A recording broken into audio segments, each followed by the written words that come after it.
नमस्कार बच्चों। तो पिछले वीडियो में हम लोगों ने टाइट्रेशन वॉल्यूमेट्रिक टाइट्रेशन के सेकंड वीडियो को मैंने भेजा था आपको, और उसमें आई थिंक हम लोग एसिड बेस टाइट्रेशन कंप्लीट कर चुके थे। आज हम लोग उसके और आगे एक बात करेंगे रेडॉक्स टाइट्रेशन की, है ना। बट टाइट्रेशन के बारे में मैंने एक्सप्लेन कर दिया था कि टाइट्रेशन बेसिकली बेस्ड किस पे होता है, वो है ग्राम इक्विवेलेंट्स पे। तो वही काम हम आज भी यहाँ करेंगे, बट एक नया नाम, एक नया रेडॉक्स टाइट्रेशन की तरह है। तो इस रेडॉक्स टाइट्रेशन में क्या बातें हमको ध्यान रखनी होंगी, तो इसको हम लोग थोड़ा समझते हैं। अच्छा, मैं एक बार ये टॉपिक स्टार्ट करने से पहले फिर एक बार आपको याद दिला दूं कि हमने डिफरेंट टाइप के एन फैक्टर्स निकाले थे कि डिफरेंट टाइप से कैसे एन फैक्टर्स को निकाला जाएगा, जैसे कि एसिड, जैसे कि base, salt, ion, oxidising agent, reducing agent. तो अब इस टाइट्रेशन में खासकर जो बात होगी वो ऑक्सीडाइजिंग एजेंट और रिड्यूसिंग एजेंट की बात होगी। तो आप ऑक्सीडाइजिंग एजेंट, रिड्यूसिंग एजेंट के कैसे एन फैक्टर्स यूज करने होंगे वो आपको सीखना है।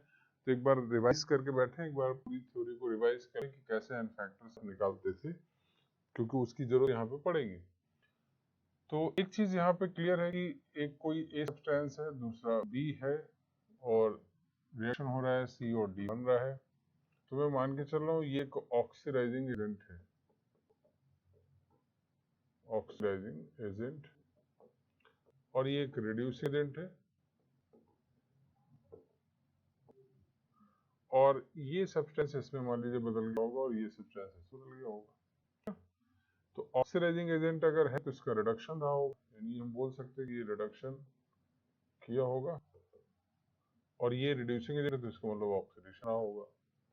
तो ये जो चेंज का पैटर्न है वो आपको जरूर पता होना चाहिए फैक्टर्स को निकालने के लिए।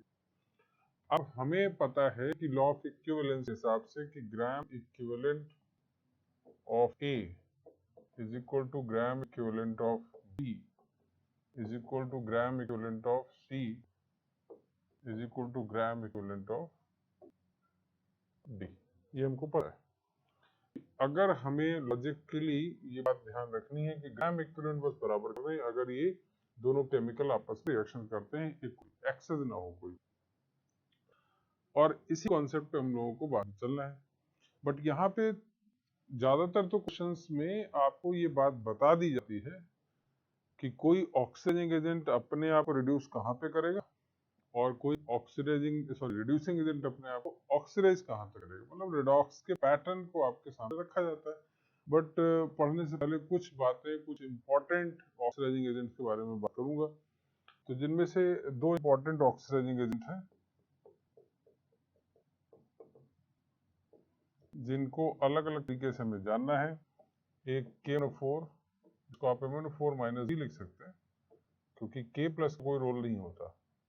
This is a strong oxidising agent. और एक और बड़ा इंपॉर्टेंट पॉइंट है C2Cr2 7 डाइक्रोमेट, जिसको आप Cr2O7 माइनस 2 की तरह भी यूज करेंगे। तो ये दोनों अपने आप में ऑक्सीडाइजिंग एजेंट हैं और इनका यूज आपको करना आना चाहिए।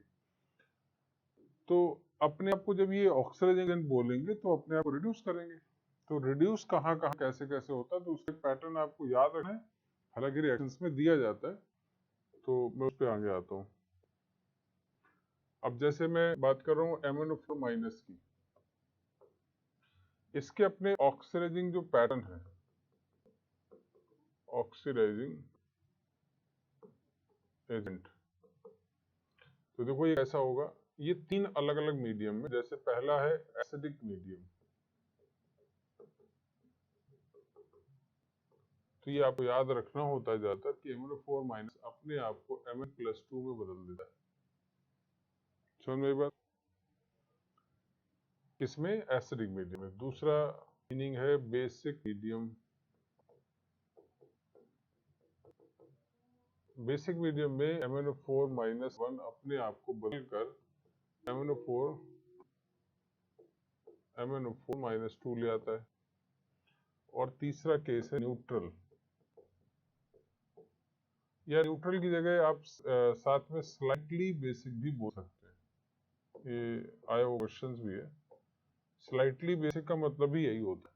तो उस केस में MnO4 माइनस अपने आप को MnO2 में बदलता है। ठीक, तो हम लोग ये 3 बातें जान गए। क्या क्या जान गए? MnO4 माइनस अपने आप को Mn+2 बदलता है किन एसिडिक मीडियम में, ये कैसे बदल जाएगा? बेसिक मीडियम में। ये कैसे होगा? न्यूट्रल मीडियम में। तो आपको ये थोड़ा चेंजेस याद रखने होंगे अभी। जैसे यहाँ पे एन फैक्टर कैसे निकलेगा, तो यहाँ +7 है, यहाँ +2 है, तो चेंज एन फैक्टर कितना आ गया? 5। ध्यान रखना है पहला। यहाँ +7 है और यहाँ पे +6 है, तो यहाँ पे चेंजमेंट एन फैक्टर 1 आ गया। यहाँ +7 है और यहाँ पे +4 है, तो यहाँ एन फैक्टर 3 आ गया। तो ये बात आपको इम्पोर्टेंट है और इस बात को ध्यान रखना है कि कहीं पर भी अगर KMnO4 या MnO4 माइनस लिखता है कि एसिडिक मीडियम में वो एक ऑक्सीजन एजेंट की तरह काम कर रहा है, तो वो अपने आप को कहाँ बदला होगा? Mn+2 में। तो आपको एन फैक्टर का याद रहना चाहिए। ज्यादातर तो क्वेश्चन में आपको दे रखा होता है कि MnO4 माइनस किस मीडियम में कर रहा है और किस में बदलेगा। लेकिन अगर नहीं आपको बता रखा है कि MnO4 माइनस Mn+2 में बदलता है, तो आपको 3 चीजें तो इसकी याद रहनी चाहिए। और याद इसलिए भी रहनी चाहिए बिकॉज ये सब आपका सिलेबस है। और सिलेबस कब है? तो दरअसल आपके सिलेबस में D&F ब्लॉक के अंदर KMnO4 भी आपको पढ़ना है बहुत डेप्थ में, और K2Cr27 भी पढ़ना है। तो उस पॉइंट ऑफ व्यू से जब IIT पे बात करेंगे, IIT का क्वेश्चन जो आता है, तो ये मान के चलते हैं कि उस सिलेबस का हिस्सा है, तो आपको कई बार वो चीजें गायब कर दी जाती बट अभी शुरुआत है, तो हम केवल टाइट्रेशन के पॉइंट ऑफ व्यू से देखें तो ये एन फैक्टर्स मतलब कैसे कौन चेंज हो रहा है ये आपको पता होना चाहिए और क्वेश्चन दिया होना चाहिए। ये बात ध्यान रखना है। एक तो ये, और दूसरा K2Cr27 के बारे में भी बात कर लेते हैं। दिस इज ऑल्सो ऑक्सीडाइजेशन, लेकिन ये केवल एसिडिक मीडियम में होता है, ओनली एसिडिक मीडियम जो हमको पढ़ना है ना, ये भी बता देता है। Cr27-2 एसिडिक मीडियम में अपने आप को Cr+3 में बदल देता है।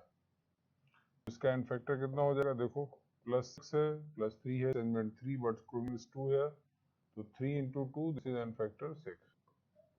तो इसका एन फैक्टर 6, इसका एन फैक्टर 3, इसका एन फैक्टर 1, इसका एन फैक्टर 5। तो ये हमने डायरेक्ट एक तरीके से याद रखा है, याद रहना चाहिए। मैं फिर अगेन रिपीट कर रहा हूँ, अगर क्वेश्चन में आपसे कोई बात बोल दी जाए कि KMnO4 माइनस चेंज होकर इसमें बदलता है, तो फिर आप क्वेश्चन की बात मानेंगे, फिर अपने फैक्ट और डेटा की बात नहीं मानेंगे, फैक्ट इंफॉर्मेशन की बात नहीं मानेंगे। मतलब अगर कुछ क्वेश्चन में नहीं दे रखा है, तो आप अंडरस्टूड है कि एसिडिक मीडियम में आप यहाँ पे 5 लिख देंगे, बेसिक मीडियम में 1 लिख देंगे, न्यूट्रल में 3 लिखेंगे। लेकिन अगर क्वेश्चन में ऑलरेडी मेंशन है कि KMnO4 माइनस इस मीडियम में ये बदलता है, भले वो चेंजेस हो, तो आप फिर उसी की बात मान के क्वेश्चन करेंगे। ठीक है, तो मेरे ख्याल से आप ये बात समझ गए होंगे। तो अब मैं इसके आगे की बात करना स्टार्ट करता हूँ। अब देखिए, ये बेसिक्स है, मतलब ये ऑक्सीजन एजेंट ज्यादातर आपको मिलेंगे। अब मैं कुछ क्वेश्चंस को लेकर बात करता हूँ। जैसे मान लीजिए मैं आपसे क्वेश्चन पूछ रहा हूँ कि 1 मोल ऑक्सलेट आयन C2O4 माइनस कितना है? Oxalate ion. अच्छा, ये +3 है और इसके पास अपनी रिड्यूसिंग पावर है। इसको ऑक्सीडाइज किया जा रहा है KMnO4 इन एसिडिक मीडियम में। किसके थ्रू? एसिडिक मीडियम में। तो ये अपने आप को बदलकर CO2 में ले आता है। ये बात बता दी जाती है आपको कि कौन कहाँ ऑक्सीडाइज हो रहा है, ये कहाँ रिड्यूस हो रहा है, ये बात आपको भी बता दी जाती है। लेकिन अगर नहीं बताई गई तो आपको पता होना चाहिए कि एसिडिक मीडियम है, तो Mn+2 बदलता होगा। अब आपसे पूछा गया कि 1 मोल ऑक्सलेट आयन को CO2 की तरह ऑक्सीडाइज करने में how many moles of KMnO4 are required, है ना? तो क्वेश्चन आपसे पूछा जा रहा है number of moles of KMnO4 are required। ठीक है, तो हमें तो इतनी बात पता है कि C2O4-2 MnO4 माइनस रिएक्शन करेगा, तो Mn+2 बन गया होगा और ये CO2 बना है। तो इस बेसिस पे आप इसके एन फैक्टर तो बता देंगे। एन फैक्टर यहाँ 5 और इसका एन फैक्टर यहाँ +3 है और यहाँ +4 है, तो चेंजमेंट 1 और ये 2, तो एन फैक्टर 2 है। अब आप दो के एन फैक्टर जानते हैं, आपको एक ही कॉन्सेप्ट पता है, gram equivalent of C2O4-2 equal to gram equivalent of MnO4-। Clear? अब आप ग्राम इक्विवेलेंट इसके कैसे निकालेंगे? Moles into N factor. Mole is given 1, N factor is 2, इधर मोल्स कितना है निकालना है आपको, एन फैक्टर कितना है 5, तो आपके पास आंसर आ गया 2/5।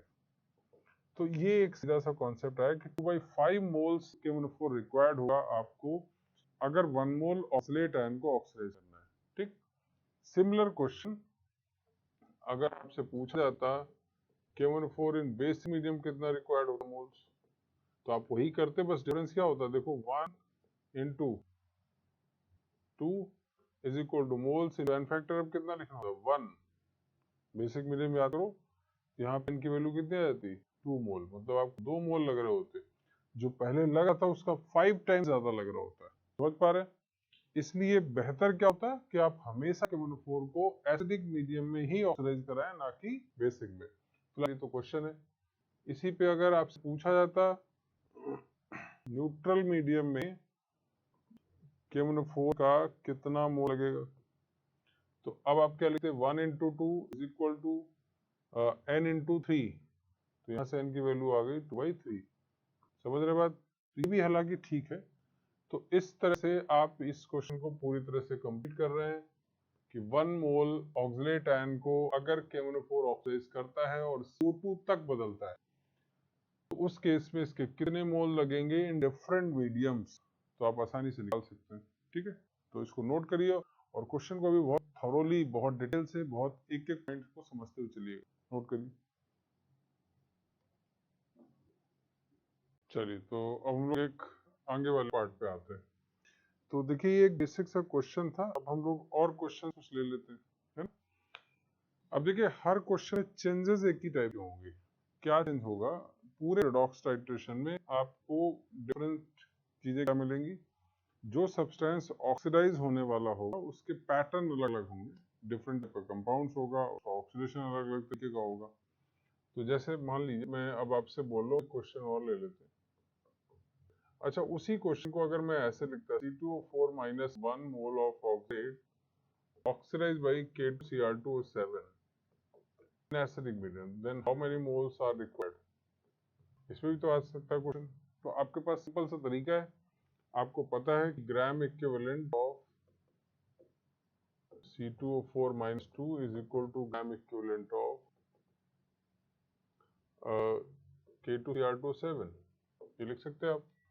तो अगर ये दोनों बराबर हैं तो आपको सिंपली क्या करना है, स्कैन फैक्टर आपको पता चल चुका है अभी 3, तो 1 into 3 is equal to moles निकले हैं इंटू एन फैक्टर कितना होगा 6, तो आप आसानी से एन की वैल्यू 1/2 लिख सकते हैं। तो ये देखो इस तरीके से आप आसानी से कर सकते हैं।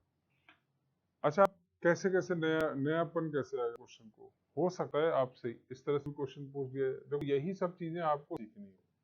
C2O4 का 1 मोल है और इसको कंप्लीट ऑक्सीडाइज करना है CO2 में, और मैंने आपसे पूछ लिया कि KMnO4 का n/5 नॉर्मेलिटी का जो सोल्यूशन है इसका कितना वॉल्यूम लगेगा, कितने ml। समझ रहे बात? तो क्वेश्चन का तरीका तो ही है, आपको ग्राम इक्विवेलेंट ही बराबर करना है। तो ग्राम equivalent of C2O4 minus 2 is equal to gram equivalent of MnO4 minus यानी KMnO4। अब यहाँ मोल्स इंटू एन फैक्टर लिख के हम NV/1000 लिखेंगे, तो 1 into 2 is equal to moles into N factor यानी 1/5 n इंटू V/1000, ये ध्यान रखें बिकॉज ml में। तो यहाँ से V की वैल्यू क्या आ गई 2 इंटू 5 इंटू 1000, ठीक है ना, 10 लीटर आपके पास वॉल्यूम आ गया। समझ आया कि नहीं? क्वेश्चन में बस वेरिएशन इसी तरह के आप मिलते जाएंगे, तो इस पे आप अलर्ट रहना है। इसी तरह का मान लीजिए क्वेश्चन पूछा जाता है कि इसके 1 मोल को ऑक्सीडाइज करना है और m/5 मोलैरिटी के K2Cr2O7 के कितने ml को लगेगा। समझ रहे? तो अब इस तरह से आएगा। तो एक तो नॉर्मेलिटी इसकी तुम बदलनी पड़ेगी आपको, एन फैक्टर मल्टीप्लाई करोगे 1/5 इंटू में एन फैक्टर ऑलरेडी मैं बता चुका हूँ कितना 6, तो अब नॉर्मेलिटी ये आ गया, वॉल्यूम ये आ गया, NV/1000 बराबर कर सकते हैं। तो ऐसे लिखोगे 1 into 2 is equal to NV/1000 यानी 6/5 इंटू में वॉल्यूम अपॉन में 1000। तो ये आपका आंसर यहाँ आ गया। तो इस तरह के क्वेश्चन से आप आसानी से कर सकते हो। देखो मेन बेसिक थीम आपको समझनी होगी कि क्वेश्चन में हम क्या करते हैं। अब उसके बाद जो वेरिएशन है उससे बहुत सारे अलग अलग टाइप के क्वेश्चन बनते हैं। एक और क्वेश्चन मैं बताता हूँ आपको, सबको नोट करना है। जैसे मान लो एक क्वेश्चन बनाया गया कि इम्प्योर सैंपल ऑफ C2O4-O और ये 80 ग्राम है ना। एक सैंपल ले लिया गया इम्प्योरिटी के साथ, है ना, इम्प्योरिटी है उसके अंदर, मुझे पता क्या है, ऑक्सलेट है। इसको ऑक्सीडाइज करने के लिए KMnO4 ने एसिडिक मीडियम में मान लीजिए 2 मोल लग गया, ये बोला गया इसको ऑक्सीडाइज करने के, कहाँ ऑक्सीडाइज करने के लिए, CO2, तो 2 मोल लग जाता है, ये बता दिया गया। तो आपसे बोला गया percentage of C2O4 in mixer क्या होगा।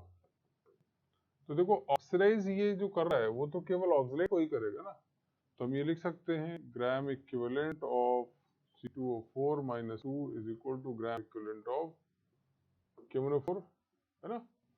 अब इसका ग्राम कैसे निकालोगे, W अपॉन E, W मान लो equivalent mass molecular mass of C2O4-2 into में n फैक्टर 2 आ जाएगा इज इक्वल टू C2O4 का होगा ना n फैक्टर। यहाँ कैसे लिखेंगे, moles into n factor given है, 2 इनटू n फैक्टर कितना है 5, याद आया, एसिडिक मीडियम KMnO4 अभी जगह याद रखना है। तो यहाँ से W की वैल्यू आप निकालें तो 2 कैंसिल हो गया, तो 5 इंटू मॉलिक्यूलर मास, कार्बन कितना होगा 24 और 64, तो 88 आ गया। तो इतने ग्राम आपको यहाँ पे वेट मिल गया। अब देखो यहाँ थोड़ा सा गड़बड़ हो गया भाई, इसको 180 कर लो, है ना, ये डेटा में तो अपने से लिख रहा था इसलिए गड़बड़ हो गया। अब परसेंटेज कैसे निकालोगे, percentage of C2O4 in given mixer, तो गिवन वेट कितना है 5 इंटू 88 अपॉन में टोटल कितना है, ये बहुत कम है ना, ये तो बहुत ज़्यादा हो जाएगा, तो इसको 1080 मान लो, है ना। तो 1080 into 100, this is the percentage of oxalate in a given mixer. तो आप इस तरह से अपना आंसर आसानी से निकाल सकते हैं, समझ में बात। तो कभी जिस सब्सटेंस को ऑक्सीडाइज होना है, हो सकता है प्योर हो इम्प्योर हो, इस तरह के क्वेश्चन आपने एसिड बेस पे भी किए, यहाँ भी हम लोग कर रहे हैं, ठीक है। तो ये चीज ध्यान रखनी है आपको। चलिए इसके आगे और एक बात करते हैं हम लोग, इस क्वेश्चन को बहुत अच्छे से समझते जाइएगा, ये डेटा जरूर ध्यान रखें क्योंकि ये हमें परसेंटेज निकालना है तो ये ज्यादा ही रखना पड़ेगा, ठीक है। चलिए तो अब एक और बात, जैसे आप क्वेश्चन लिख रहा हूँ, 1 मोल ऑफ FeC2O4, देखिए अब यहाँ पे थोड़ा सा क्वेश्चन दे दिया हमने, FeC2O4 लिख दिया, इसको ऑक्सीडाइज करना है, कैसे ऑक्सीडाइज करना है ये आपको दिया जाता है, Fe+3 और CO2 में इस तरह से ऑक्सीडाइज करना है। किसके थ्रू करना है, KMnO4 के एसिडिक मीडियम के थ्रू करना है। तो how many moles are required, ये आपको निकालना है, 1 मोल है। तो अब देखो क्या चीजें चेंज होंगी, आप पहले रिएक्शन को लिखें, तो FeC2O4 और KMnO4 का आपस में रिएक्शन हुआ होगा, इससे ये तो N+2 में बदला है, हमें रिएक्शन नहीं जानना है ना, एसिडिक मीडियम है तो ये N+2 में बदला, और ये ऑक्सीडाइज होकर कहाँ जा रहा है Fe+3 और ये CO2 में। तो ये सब किस लिए है, ताकि आप इस सबका n फैक्टर निकाल पाओ। तो n फैक्टर इसका जरा निकालो, आयरन +2 से कहाँ जा रहा है +3, तो चेंजमेंट 1, और हम लोगों ने n फैक्टर में अलग से कर रखा है इस क्वेश्चन। C2O4 में अभी तक हम लोग निकाल रहे थे 2, तो टोटल कितना आ जाएगा 3 वैल्यू आ गई। इसका मतलब FeC2O4 का n फैक्टर 3 और इसका n फैक्टर 5 है आपको। हम लोग लिख सकते हैं gram equivalent of FeC2O4 is equal to gram equivalent of KMnO4, clear. तो moles into n factor, moles 1 into n factor कितना है 3 is equal to gram equivalent moles into n factor, mole n into n factor 5, यहाँ से n की value क्या आ गई 3/5। इस तरह से आप क्वेश्चन कर सकते हैं, ठीक। बेसिक तरीका देखो वही है, बहुत ज्यादा चेंज नहीं होता। इसको हम लोग अगर same process K2Cr2O7 acidic medium में कराते हैं, then what number of moles are required, तो आप वही चीज क्या लिखते हैं, gram equivalent of C2O4-2 is equal to gram equivalent of K2Cr2O7। अब मोल्स कैसे लिखना है, 1 इंटू एन फैक्टर 3, इधर मोल्स कितने लिखने निकाल भाई, एन फैक्टर 6 आ जाता, तो यहाँ पे एन की वैल्यू 1/2 आ जाए। तो इस तरह के क्वेश्चंस को आप आसानी से कर सकते हो। देखो हर बार मैं बदलूंगा क्या, सब्सटेंस जिसको ऑक्सीडाइज होना है वो डिफरेंट तरीके से आएगा, उसका ऑप्शन कर सकते हैं, ठीक है। चलिए तो इस नोट करिए, मैं एक और क्वेश्चन बात करता हूँ।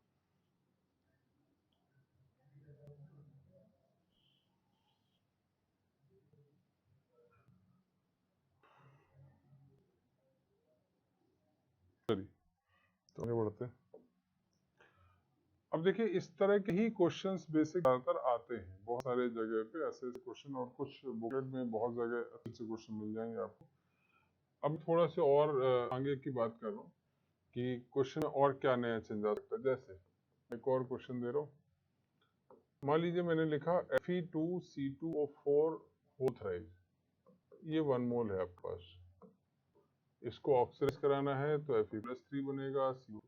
अच्छा ध्यान को, यहाँ पर कोई सब्सटेंस अगर अपने मैक्सिमम में वो ऑक्सीडाइज नहीं होगा, +3 है इसलिए मैंने सीधे ऐसे लिख दिया।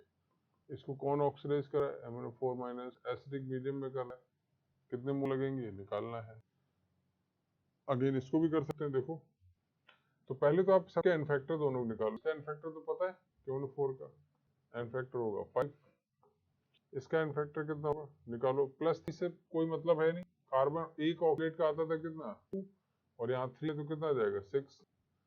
अब आप सिंपली क्या लिख सकते हो, ग्राम इक्विवेलेंट ऑफ Fe2C2O4 का whole thrice equal to gram equivalent of KNO4 acidic medium.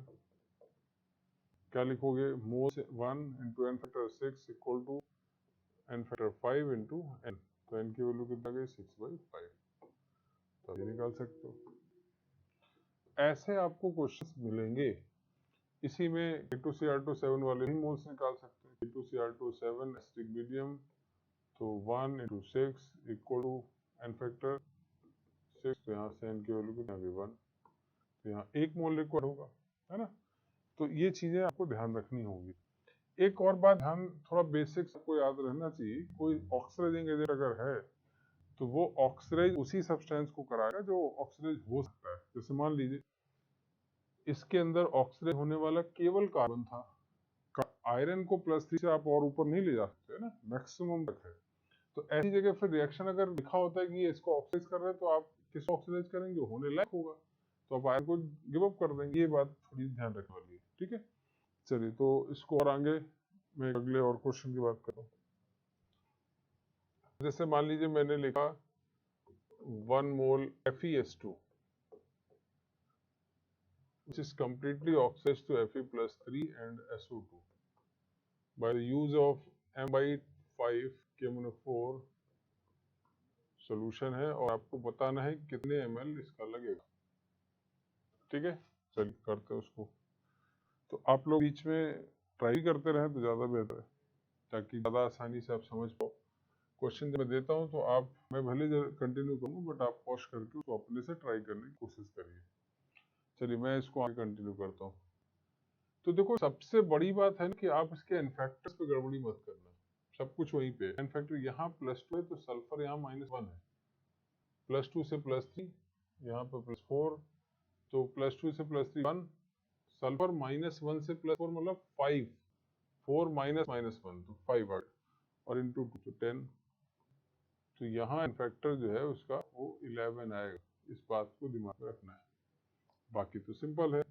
Gram equivalent of FeS2 is equal to gram equivalent of KMnO4, है ना।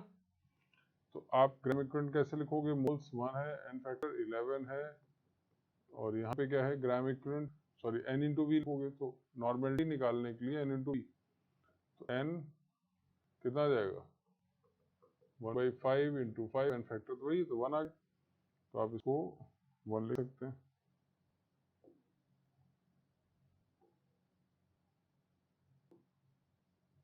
तो 1 इंटू क्या लिखेंगे हम लोग, 1 into N factor N into V, V/1000, तो यहाँ से V कितना गया 11 लीटर वॉल्यूम आ गया, है ना।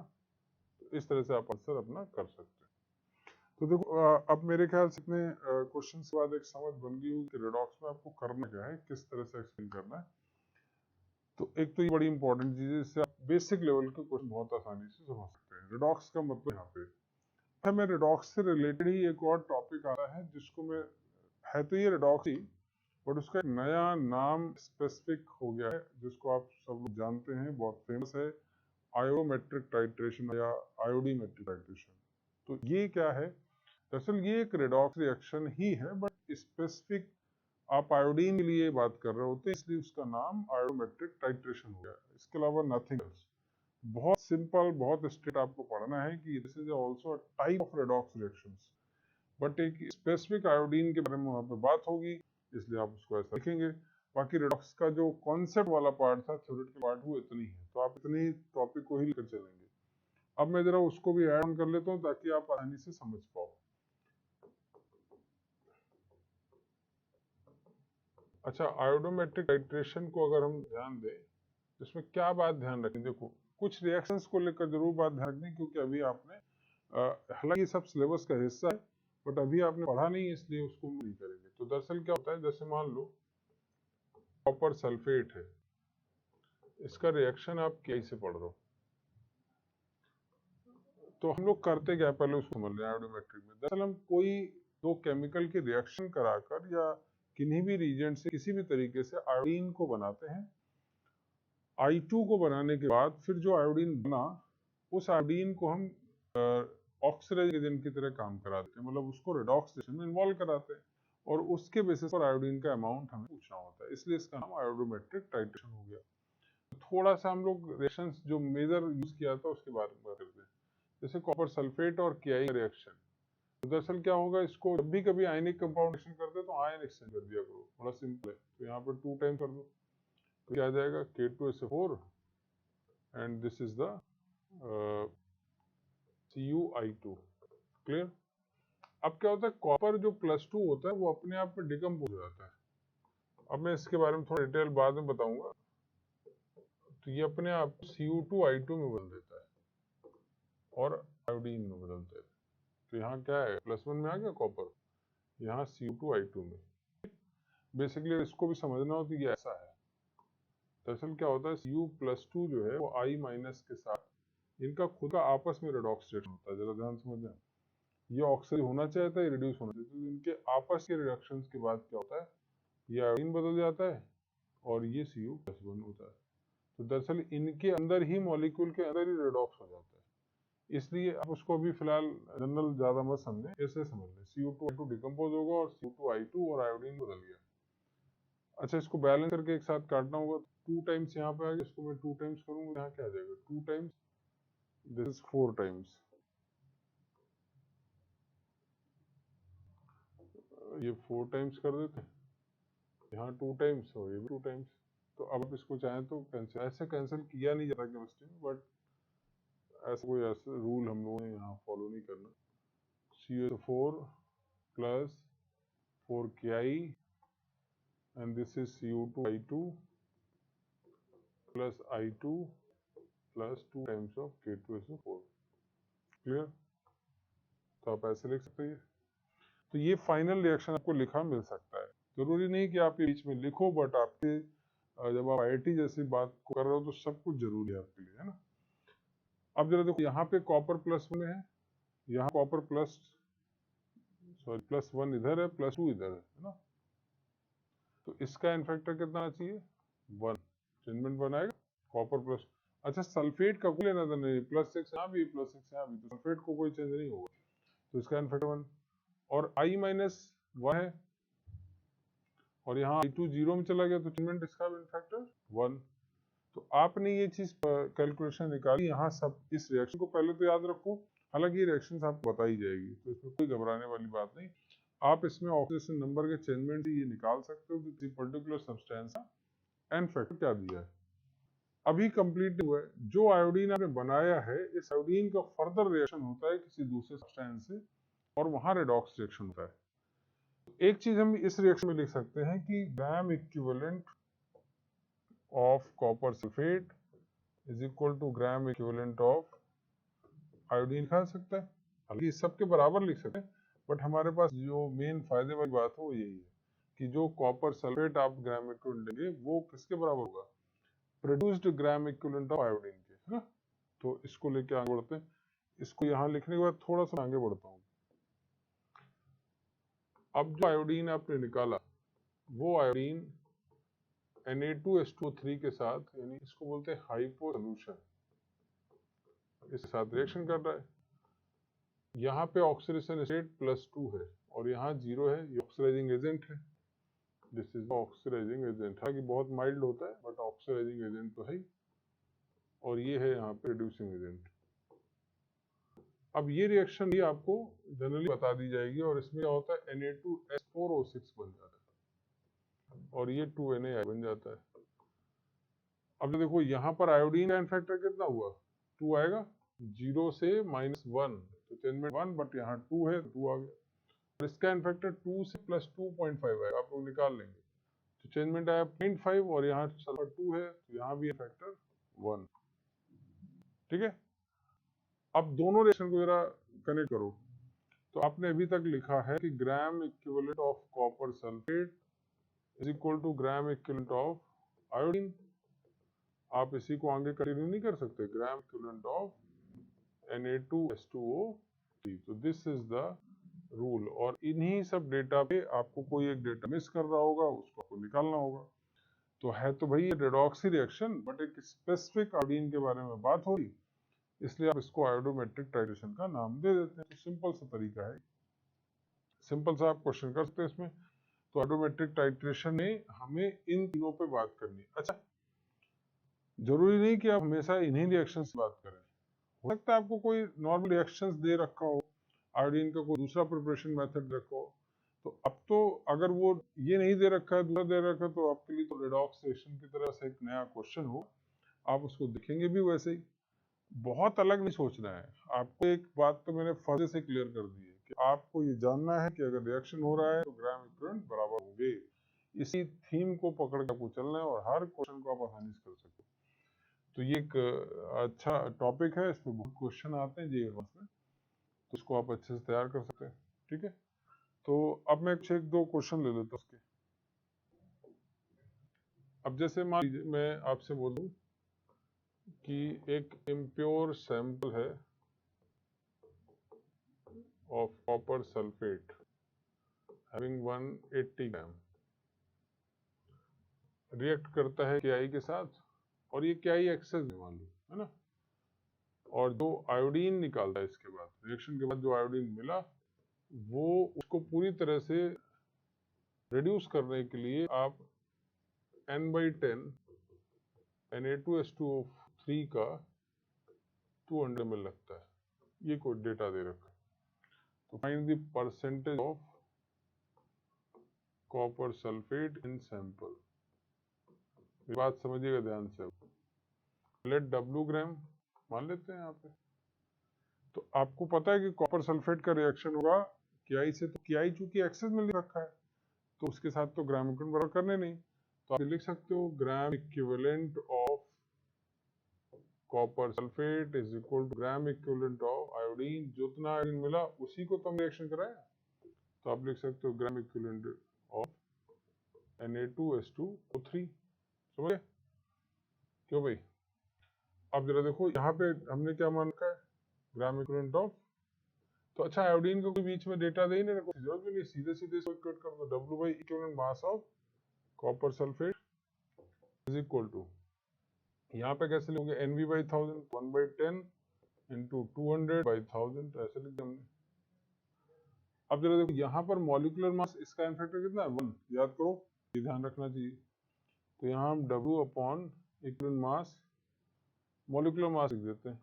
तो molecular mass of copper sulphate into में 1 इज इक्वल टू कितना आया, ये 5, तो 1/50 आ गया। तो यहाँ से आप W वैल्यू निकाल लोगे, which is molecular mass of copper sulphate upon 50 आ गया। ये जो वेट आया, परसेंटेज निकालने के क्या करोगे, percentage simply this weight molecular mass of copper sulphate upon 50 upon total कितना है 180 और इनटू में 100, तो this is the percentage of copper sulphate in given sample. तो बस सिंपल सा लॉजिक है, कोई बहुत एक्स्ट्राऑर्डिनरी क्वेश्चन आपको नहीं मिलेगा। लेकिन देखो, जब ये क्वेश्चन आपके सामने लिखे जाते हैं या जिस तरह से आपके सामने रिप्रेजेंट किए जाते हैं, वो थोड़ा बस्ट होता है और बहुत सारी चीजें एक साथ लिखी जाती हैं, कई बार आप घबरा जाते हैं। बट एक बात बिल्कुल डिफाइंड रखो कि हमने जिस थ्योरी को पढ़ा है, हमारा क्वेश्चन उसी थ्योरी के इर्द गिर्द सॉल्व होगा, इसके अलावा कुछ नया नहीं होता। तो इस कॉन्फिडेंस को आपको दिमाग पर रखना चाहिए, ठीक है। तो इस तरह से बहुत आसानी से आप आयोडोमेट्रिक क्वेश्चन भी कर सकते हैं। बहुत सारे और क्वेश्चन हो सकते हैं इस पे, तो जो बहुत आसानी से आप करेंगे। अब एक काम करेंगे कि आप आयोडीन रेडॉक्स के रिलेटेड या आयोडोमेट्रिक टाइट्रेशन से रिलेटेड जो भी क्वेश्चन है वो आप अच्छे से ट्राई करिए। अगर कोई क्वेश्चन लगता है, डाउट है, तो आप किसी तरह से आप मैसेज कर सकते हैं। और हो सकता है तो पहले एक बार इस थ्योरी वाले पोर्शन को पूरा कंप्लीट करने के बाद कोई एक क्लास जिसमें वीडियो लेक्चर में कुछ इंपॉर्टेंट क्वेश्चंस रेडॉक्स के उनको डिस्कस भी कर दूंगा, ताकि और क्लैरिटी आपके दिमाग में आ जाए, ठीक है। तो मिलते फिर नेक्स्ट वीडियो में। Thank you.